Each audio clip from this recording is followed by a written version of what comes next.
पढ़ाई लिखाई शिक्षा की बात करें तो जनसुराज पार्टी, नई पार्टी चुनावी मैदान में उतरी है बिहार के। पीके ने आज सबसे पहले ये दावा किया था, सबसे पहले मैं उम्मीदवार उतारूंगा।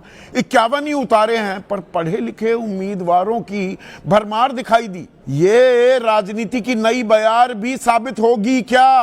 और ये युवा प्रदेश है, यहां पर जेनजी क्या इसी चीज की सबसे ज्यादा मांग कर रहे हैं? ये आने वाले दिनों में सबसे बड़ा मुद्दा बन जाएगा क्या? और जब पढ़ाई लिखाई की बात हो रही है, भाई पढ़ोगे लिखोगे तभी रोजगार मिलेगा ना। तो एक राजनीति की नई बयार शुरू करते दिखाई दे रहे हैं क्या पीके? मैं प्रशांत किशोर की बात कर रहा हूं, नया एंट्रेंट बिहार की राजनीति में। अब तक रणनीतिकार की भूमिका निभा रहे थे, अब खुद चुनावी समर में कूद पड़े हैं प्रशांत किशोर। सबसे पहले उम्मीदवारों की घोषणा तो कर दिया, 51 ही सही, 241 में से 20% से तो ऊपर उम्मीदवारों का ऐलान कर दिया। और अभी एनडीए से तो खबर आ रही है 13 नवंबर को संयुक्त सूची जारी होगी।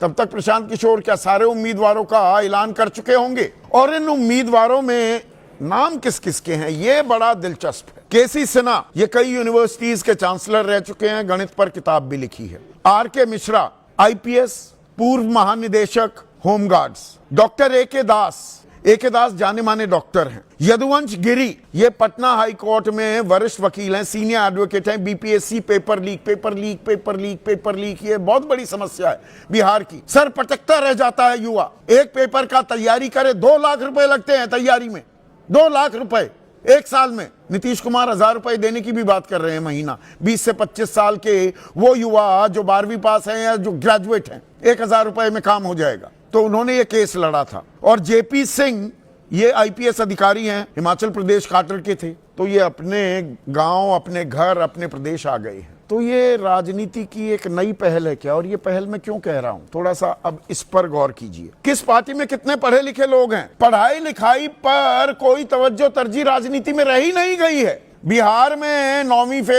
फेल तेजस्वी को बताने वाला एनडीए, उनके उप मुख्यमंत्री अपने हलफनामे बताते हैं कि मैं 7वीं तक पढ़ा हूं, 5वीं पास हूं। एक में बताते ही नहीं, एक में डॉक्टर ऑफ लिटरेचर हो जाते हैं जो मानद उपाधि, उसी को पढ़ाई लिखाई बता दिया जाता है। तो वो बिहार जिसका डंका दुनिया में बजता था, भारत ही नहीं, उसकी बुद्धिमत्ता का, उसका ह्यूमन रिसोर्स का, मैं बिहारियों की बुद्धिमत्ता का, उनकी मेहनत का कायल हूं। ये मैं कई बार कह चुका हूं।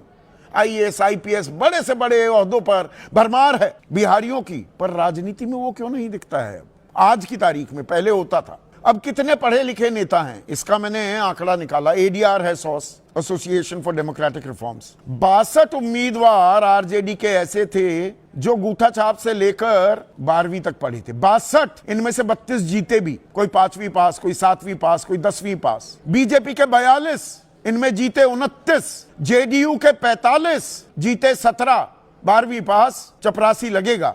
यहां पर हम नीति निर्धारक, और चपरासी कोई बुरा काम नहीं है, मैं डिग्निटी ऑफ लेबर का सम्मान करता हूं, पर जो हमारे कर्ता धर्ता हैं, जो चलाएंगे, कानून बनाएंगे, आपके मेरे भलाई के फैसले लेंगे, 12वीं पास, 10वीं पास, सब चलेगा। डिग्रियों का पता नहीं होता, डिग्री दिखाई नहीं जाती, छिपाई जाती हैं। कांग्रेस के 16, जेडीयू के मैंने बताया 45, और दागी, ये तो न्यू नॉर्मल हो चुका है, मतलब न्यू क्या, बहुत ओल्ड नॉर्मल मैं कहूंगा। बाहुबल, धनबल, इसी पर तो राजनीति टिकी होती है।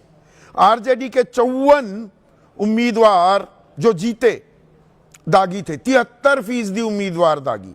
बीजेपी के 47, 64%, जेडीयू के 20, 47%, कांग्रेस के 16, 84%, सीपीआईएमएल के 10, 83%, एआईएमआईएम के 100% स्ट्राइक रेट, पांचों के पांचों दागी। दाग अच्छे हैं जी, क्योंकि हम राजनीति में हैं जी, क्योंकि हम नेता बनने जा रहे हैं जी, और हम बैठकर ताली बजाते रहे जी। ऐसे ही राजनीति चलेगी क्या जी?